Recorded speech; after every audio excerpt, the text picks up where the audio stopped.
မင်္ဂလာပါရှင်။ຫນွေဦးသတင်းချန်နယ်နောက်ဆုံးရသတင်းကိုတင်ဆက်ပေးပါမယ်။ MNDAA TNL AAတို့ရဲ့နိုင်ငံရေးအကြောင်းပြလှုံ့ဆော်ချက်တွေကြောင့်လူမှုစီးပွားအခြေအနေတွေပုံမှုဆွေးရစေခဲ့ပြီးပြည်သူတွေဆင်းရဲဒုက္ခရောက်နေလို့မြောက်လိုက်ကပြစ်တင်ပြန်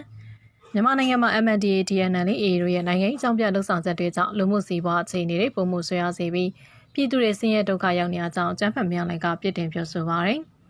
ဒီဇင်ဘာလ15ရက်နေ့ကျောင်းတဲ့52နှစ်မြောက်ရခိုင်ပြည်နယ်တဝန်လာမှာကျန်းဖက်မြောက်လိုက်ကထိုးထိုးအပြစ်တင်မှုတွေကိုပေါ်ပေါ်တင်တင်နှုတ်ဆောင်လာခြင်းပဲဖြစ်ပါတယ်။2023ခုနှစ်အောက်တိုဘာလကနေစတင်ခဲ့တဲ့ MNDAA TNL AAဖွဲ့ရဲ့လှုပ်ဆောင်ချက်တွေကအတိုင်းသားပြည်သူတွေရဲ့လူမှုစီးပွားအခြေအနေတွေကိုပုံမှုဆွေးရစေခဲ့ကြောင်းလက်နက်ကင်တဲ့လုပ်ရက်တွေကြောင့်အပြစ်မဲ့ပြည်သူပေါင်းများစွာဆင်းရဲဒုက္ခရောက်ခဲ့ရကြောင်းခေတ်ဆက်လက်နက်ကင်တိုက်ခိုက်မှုတွေကနိုင်ငံရေးကိုအကြောင်းပြပြီးလွဲမှားတဲ့အယူဆတွေနဲ့ကျန်းဖက်လွဲတွေကိုလှုပ်ဆောင်နေကြခြင်းသာဖြစ်ကြောင်းမြောက်လိုက်ကဆိုပါတယ်။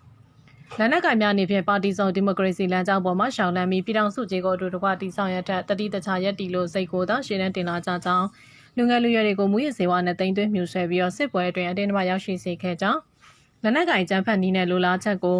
တောင်းဆိုရေးမရနိုင်မဲ့နိုင်ငံရေးစပွဲဝိုင်းကိုရောက်လာပြီးငြိမ်းချမ်းစွာဖြည့်ရှင်းတဲ့နီးနဲ့သာပဋိပက္ခတွေကိုပြည်လည်စေမည်ဖြစ်သည်ကိုသိရှိကြပြီးလက်နက်ကင်လမ်းစဉ်ကိုဆွတ်လွတ်ကလမ်းကြောင်းမှန်ပေါ်ရောက်ရှိကြရေးလှုံ့ဆော်မြင့်လိုက်ကပြောပါရယ်လက်နက်ကင်ပြဿနာရဲ့အကြောင်းထိခိုက်ဆုံးရှုံးများဆုံးဖြစ်တဲ့ဖွံ့ဖြိုးမှုအားနဲ့တိုင်းဒေသကြီးနဲ့ပြည်내ဒေသဖြစ်နေကြောင်းထိုဒေသတွေကလွတ်လပ်ရေးမရမီနဲ့ရပြီးစကတဲ့ကအချိန်မျိုးမျိုးအကြောင်းမျိုးမျိုးတို့ကြောင့်ဖွံ့ဖြိုးမှုအားနည်းခဲ့တယ်လို့ဖြစ်ပွားနေတဲ့လက်နက်ကင်ပဋိပက္ခတွေကြောင့်လဲရတကူထောင်းဆိုတဲ့ကဲ့သို့အချိန်တွေဆိုရနေကြောင်းမြန်လိုက်ကထပ်မံပြောဆိုတယ်။ငြိမ်းချမ်းရေးဖော်ဆောင်မှာပြည်ပဆိုဖတ်မှုနဲ့ပြည်တွင်းပယောဂကိန်းကင်းတဲ့နိုင်ငံရေးနီးလက်ရတွဲဆောင်ဆွေးနွေးခြင်းဖြင့်သာအောင်မြင်နိုင်ပြီဖြစ်ကြောင်းလက်ရှိကာလရခိုင်ပြည်အပါအဝင်နိုင်ငံတွင်းတည်ငြိမ်အေးချမ်းမှုမရှိသေးကိုအခွင့်ကောင်းယူပြီးမိမိတို့နိုင်ငံပထဝီနိုင်ငံရေးအရေးပါမှုကိုအသုံးချရင်အင်အားကြီးနိုင်ငံချို့ကဩဇာလွှမ်းမိုးချုပ်ကင်လိုတဲ့အတွက်စုပူအကြမ်းဖက်မှုတွေနဲ့မတိမငြိမ်ဖြစ်အောင်ဖန်တီးပုံဖော်နေကြောင်းမြောက်လိုက်ကပြောဆိုပါရယ်။ဆက်လက်ပြီးမြောက်ရီမျိုးနယ်ကြော်ခုတ်ကျေးရွာနီမှာစစ်တပ်လက်အောက်ခံ BGF စောချစ်တွေလက်ထောက်ဘိုမောင်ဝင်းကကြားဖြန့်ရွာသစ်တည်နေပြန်ကင်းပြည်နယ်မြောက်ရီမျိုးနယ်ကြော်ခုတ်ကျေးရွာနီမှာစစ်တပ်လက်အောက်ခံ BGF စောချစ်တွေလက်ထောက်ဘိုမောင်ဝင်းကကြားဖြန့်ရွာသစ်တည်နေပြန်ကြောင်းအဆိုပါဒေသတွင်ကိုစောက်လို့ရသောပစ္စည်းပို့ဆောင်ပေးနေရတဲ့ကယ်ရီသမားတွေနဲ့ကရင်စစ်သတင်းမြစ်ထံကနေသိရပါရယ်။ထိုင်းမြန်မာနယ်စပ်တောင်မြစ်ကမ်းပေးရှိကေပန်ရွှေကုန်းကုန်းမင်းလက်ပန်ဆာရှဲကြားဖြတ်နေရာတွေမှာနိုင်ငံတကာအာရုံစိုက်မှုရရှိလာပြီးဖြိုခွဲမှုတွေကြုံတွေ့လာပြီးနောက်စစ်တပ်လက်အောက်ခံ BGF တွေကဒေါနာတောင်ကျင်းတဲ့လူသူရောက်ပေါက်တဲ့ဒေသတွေကိုကြားဖြတ်အဆောင်တွေနဲ့ဝင်းတွေကိုပြောင်းရွှေ့တည်ဆောင်လာကြောင်းလက်တလော BGF ပိုတင်ဝင်းဦးဆောင်တဲ့တပ်တွေကတစ်ကတိကျအနီမှာကြားဖြတ်ဆိုင်နေရတဲ့တည်ဆောင်နေတဲ့ကဲ့သို့ BGF စောချစ်တွေလက်ထောက်ဘုံမောင်ဝင်းကလည်းကြော်ခုတ်ကျအနီမှာကြားဖြတ်ရွာတစ်ကိုတည်ရှိနေကြောင်းသိရပါတယ်လက်တလော BGF တွေကကြားဖြတ်တဲ့သတင်းတွေကိုတိစောက်နေစေကြားဖြတ်နေရတဲ့တွေမှာပြန်လည်နေရာချထားပေးပြီးရင်းမီလန်းနဲ့အင်တာနက်မပြည့်စုံသေးတဲ့ကြားမှာပြီးတရုတ်ကြားဖြတ်မှာလည်းတပွဲပွဲဝင်ရောက်လာနေစေဖြစ်ကြောင်းသိရပါတယ်။အရန်ရေးကြီးတဲ့တရုတ်ကြားဖြတ်ကြီးကို BGF ကသူတို့ဌာနချုပ်နဲ့စကန်နေမှာခဏထားတဲ့ဒီဘက်မှာစောက်တဲ့ကြားဖြတ်နေရတဲ့တွေပြီးမှပဲရွှေ့မဲ့တင်နေ။အခုကျွန်တော်သိသလောက်ဒေါနာတောင်ကျေးမာတွေကိုကြားဖြတ်နေရတဲ့အနည်းဆုံး10ခုထက်မနည်းစောင့်နေတယ်။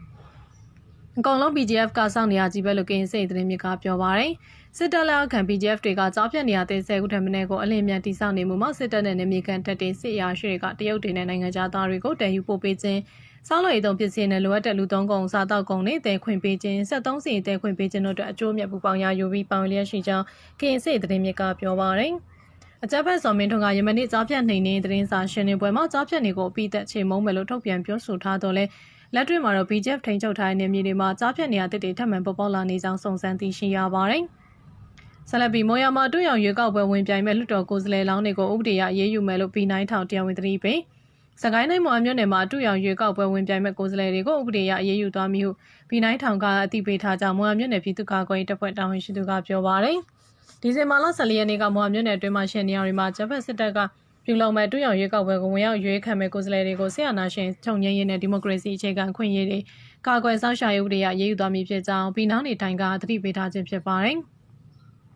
စကားမကနေပြုလုပ်တဲ့တူရောင်ရွေးကောက်ပွဲကိုဝင်ရောက်ရွေးခံကြမဲ့နိုင်ငံရေးအောက်တန်းစားတွေကိုဆီယနာရှင်စနစ်ငြိမ်းချမ်းရေးနဲ့ဒီမိုကရေစီအခြေခံခွင့်ရေးတွေကာကွယ်စောင့်ရှောက်ရေးဥပဒေအရေးယူမဲ့အကြောင်းပြည်နောက်ထိုင်ကအသိပေးခဲ့တယ်။အဆိုပါလုံးဆောင်မှုကိုမော်ရမြို့နယ်အတွင်းရှိတော်လိုင်းရာဇဝတ်စုပါကလုံးဆောင်ခဲ့ခြင်းဖြစ်ပြီးပြည်သူလူထုအနေနဲ့လည်းစစ်ကော်မရှင်ကပြုလုပ်မဲ့ရွေးကောက်ပွဲမှာဝင်ရောက်ရှင်ပြိုင်မဲ့သူတွေကို social punishment ပြုလုပ်ကြရတိုက်တွန်းထားပါတယ်။ဆက်လက်ပြီးမော်လိုင်းမြို့နယ်တိုက်ပွဲစစ်ကောင်စီတပ်ထံကနေရုပ်အလောင်းတွေအပောင်ဝင်ရှော့တိုက်ထုံးတွေနဲ့လက်နက်တွေတင်ရောက်စကိုင်းတိုင်းမော်လောင်မြို့နယ်မှာတိုက်ပွဲဖြစ်ပြီးစစ်ကောင်စီတပ်ကရုပ်အလောင်းတွေအပောင်ဝင်ရှော့တိုက်ထုံးတွေနဲ့လက်နက်တွေတင်ရတယ်လို့မော်လိုင်း revolution ကဒီကနေ့မှထုတ်ပြန်ပါတယ်။တော်လိုင်းရာဇဝတ်အခြေပြုတက်ဆွဲထားတဲ့မော်လိုင်းမြို့နယ်စွန်နန်းကြာနီကရန်ကင်းတောင်ကိုစစ်ကောင်စီတပ်ကအရန်လိုရင်းနဲ့ထိုးစစ်ဆင်ခဲ့လို့လည်းသိရတယ်။ ဒီဇင်ဘာလ9ရက်ကခေတ္တဆုတ်ခွာပြီးတဲ့နောက်ဒီဇင်ဘာလ14ရက်နေ့လယ်ပိုင်းမှာတော်လင်းအင်အားစုတွေပြန်သိမ်းပိုက်နိုင်ခဲ့လို့သိပေးပါရယ်။စစ်ကောင်စီတပ်သားတွေကစွန်နန်းကျဘက်ကိုထွက်ပြေးသွားပြီးနေမြေရှင်းလင်းချိန်မှာ120မမရှော့တိုက်တုံး9လုံး MA1 တက်လက် MA3 တက်လက် MA5 15လက် G3 တက်လက် G ပေါင်း73ခု G မျိုးစုံ1200နီးပါးနဲ့စစ်ကောင်စီတပ်သားရုပ်လောင်း6လောင်းရခဲ့လို့လည်းဖော်ပြတယ်။စွန်နန်းရကပြူစောတိရွာပဲကျွန်တော်တင်ကစစ်စင်ရေးကလေးကသိမ်းထားတာတာလုံရမ်းနဲ့ထိုးလာကြောင်းဆုတ်ပေးထားတာမင်းညကဆိုရင်အဲ့ဒီရွာကနေရန်ကင်းတောင်ဘက်ကိုလက်နက်ကြီးနဲ့တညလုံးပြစ်နေလို့မလိုင်းမြို့နယ်ကာကွယ်တပ်ဖွဲ့တုံးကပြောတယ်ကလေးမြို့နယ်ခြေဆိုင်ဒေသကုတ်ကရေးစစ်ဌာနချုပ်ဒုတိယကြီးကဲမော်လိုက်မြို့ကိုဒီဇင်ဘာလကလေးကရောက်ရှိခဲ့ပြီးနောက်စစ်ကောင်စီတပ်ကစစ်ရေးမြင့်တင်မွေလုံးနေပြီးအင်အားဖြစ်တင်မွေထိုးစစ်ဆင်နေရဖြစ်ပါတယ်မော်လိုက်မြို့မှာစစ်ကောင်စီတပ်အခြေချတပ်တွေဖြစ်တဲ့ခမာယာ364 365 366တိုင်းနေရှိပြီးဗျူစောတိအင်အားအတင်းအသင့်အားကောင်းတယ်လို့လည်းစစ်ရေးချက်လက်တွေရသိရတယ်ကာကွယ်တပ်တွေကတင်ကစစ်စင်နဲ့မော်လိုက်ခိုင်ထဲမှာအခုနှစ်ဩဂုတ်လကစတင်ပြီးစစ်ကောင်စီတပ်နဲ့ဖြူစောတိစကန်ရှိကိုနဲ့ကျေးရွာ18ရွာကိုထိန်းချုပ်ထားပါတယ်။တောင်သူလက်သမားတွေစပါးရိတ်သိမ်းချိန်နဲ့ပြည်သူလူထုစစ်ပေးရှောင်အခက်ခဲကြောင့်တင်ကစစ်စင်ထိုးစစ်ကိုရက်အကန့်အသတ်မရှိရပ်တန့်ထားပဲဖြစ်ပါတယ်။ဆက်လက်ပြီးရေစကြိုမှာစစ်တပ်လေဒီနဲ့ဘုံကျဲမှုကြောင့်ရက်သား3သေဆုံးမကွေးတိုင်းခုတ်ကူခရိုင်ရေစကြိုမြို့နယ်မှာစစ်အုပ်ဆွဲစစ်တပ်လေဒီနဲ့ဘုံကျဲတိုက်ခိုက်မှုကြောင့်3ရက်အတွင်းရက်သား3သေဆုံးခဲ့ကြောင်းရေစကြိုတောင်ရှိ Info Community တာဝန်ရှိသူကပြောပါတယ်။ပြီးခဲ့တဲ့ဒီဇင်ဘာ12ရက်ညပိုင်းကရေစကြိုမြို့နယ်တောင်ပိုင်းဟင်းသာရွာကုတ်ပခုတ်ကိုတမတရားတကတက်လာစစ်တပ်လေနဲ့စီကဘုံသီး2ကြိမ်ကျဲချတိုက်ခိုက်ခဲ့ပါတယ်။အစောပိုင်းတိုက်ခိုက်မှုကြောင့်ဟင်းသာရွာနေဦးဖို့ကျော်48နှစ်နဲ့ဦးချစ်ကို30နှစ်တို့သေဆုံးပြီး55နှစ်ရွယ်မျိုးသားတယောက်လည်းထိခိုက်ဒဏ်ရာရှိခဲ့လို့ရေစကြိုတောင်ရှိ Info Committee တာဝန်ရှိသူကပြောတယ်။ဒါအပြင်ဒီဇင်ဘာလ14ရက်မနက်ပိုင်းမှာလည်းတမန်နပို့ရွာတောင်ပိုင်းကိုစေအုပ်စုကစစ်တပ်လေဒီနဲ့တိုက်ခိုက်ခဲ့လို့သိရတယ်။အဲဒီတိုက်ခိုက်မှုကြောင့်52နှစ်ရွယ်မျိုးသမီးတယောက်ထပ်မံသေဆုံးခဲ့ပါတယ်။ရေစကြိုမြို့နယ်တွင်စေအုပ်စုကတော်လိုင်းတပ်ဖွဲ့ဝင်တွေရှိနိုင်မယ့်နေရာရဲ့စီ120မမလက်နက်ကြီးပစ်ခတ်တိုက်ခိုက်တာပြင်ခုလိုရဲသားနေထိုင်ကြရတဲ့တိုက်ပွဲဖြစ်ပွားမျိုးမရှိဘဲအကြောင်းမဲ့လေကြောင်းတိုက်ခိုက်တာတွေလှုပ်ဆောင်နေရပဲဖြစ်ပါတယ်။နောက်ဆင်အောင်ပေးကြတဲ့အတွက်ဒူဝင်ကျေးဇူးတင်ရှိပါရရှင်။